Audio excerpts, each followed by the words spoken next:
Alright, so 1 minute wisdom from the Rebbe for today. So in the beginning of today's Torah reading, we said that Hashem commanded the Jewish people to take cedar trees, cedar wood, to be able to build the Mishkan. Now, Rashi asked, where did they get cedar wood from in the middle of the desert? And the answer is that Rabbi Tanchuma explained that Yaakov Avinu, our forefather, was originally commanded that the Jews are going to need it in the desert to build a Mishkan for Hashem, so he brought with him cedar trees into Egypt and planted them in Egypt in order for the Jewish people to be able to have. Now, seemingly this is not understood.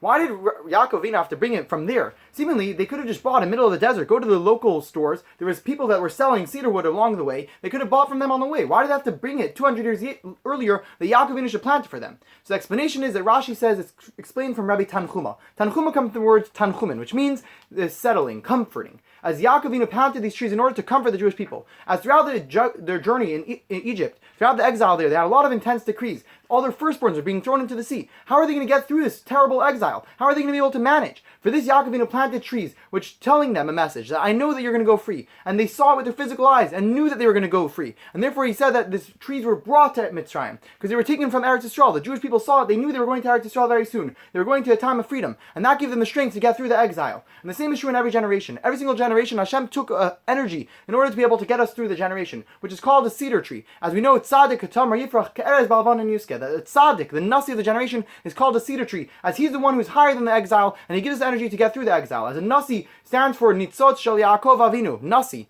as he's the one who's a spark of Yaakov in every generation to give you the energy to get through the exile and be able to be higher than exile, to be able to actually live higher and conquer the exile and eventually go to the Geula. L'chaim, l'chaim.